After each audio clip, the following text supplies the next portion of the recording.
Donna compositore, come si dice, anche se all'epoca in cui Mélanie Bonis vive, una donna non può avere la forza di ispirazione di un uomo. Al massimo le si concede di poter interpretare la musica.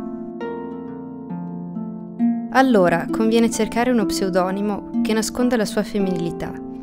Altre prima di lei l'avevano fatto, per andare oltre la diffidenza verso le donne. Georges Sand, per esempio. Appelez-moi Mel Bonis. Je suis née à Paris en 1858, dans une famille de la petite bourgeoisie. La musique, au début, ne faisait pas partie de ma vie, mais il y avait un piano, un mauvais piano, dans le modeste appartement de ma famiglia. Per Mélanie è un colpo di fulmine. La musica diventa un'esigenza, una passione, e tuttavia non aveva ricevuto nessun insegnamento musicale.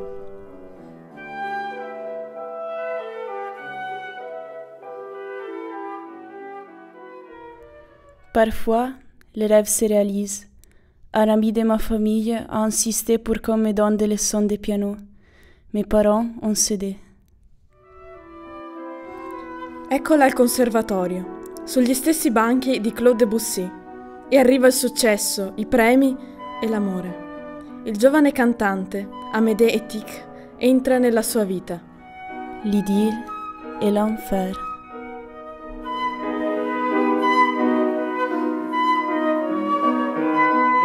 I suoi genitori, infatti, la obbligano a lasciare il conservatorio. Il talento musicale di una ragazza, si sa, ha come unico scopo quello di attirare un marito ricco, soprattutto non musicista. E infatti è costretta a sposare Albert Domange, ricco industriale. E così arrivano i figli, 3, i doveri di sposa e di madre, ma anche i viaggi e i teatri, la mondanità.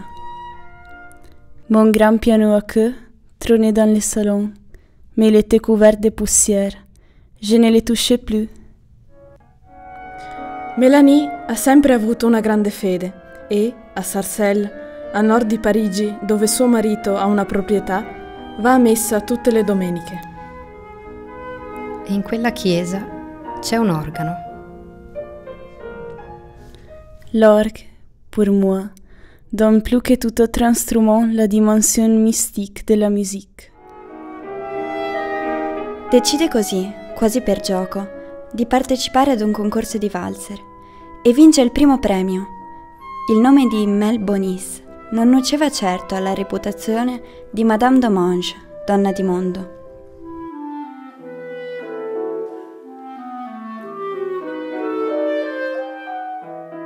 Ce succès m'a donné du courage, beaucoup de courage.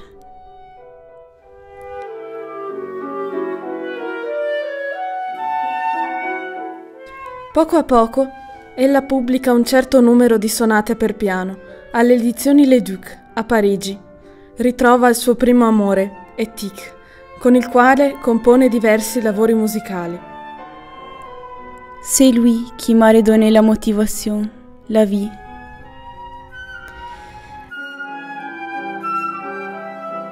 Ma, ahimè, arriva anche il dramma della sua vita. Mélanie mette al mondo, nel segreto più assoluto, una bambina, frutto del suo amore per Etik. È uno scandalo, un trauma profondo. La vie n'est pas facile et elle continue à me présenter des épreuves. Mais heureusement que j'ai ma musique. Fisicamente e moralmente molto indebolita, continua a scrivere musica, soprattutto musica religiosa, che le dà conforto e consolazione.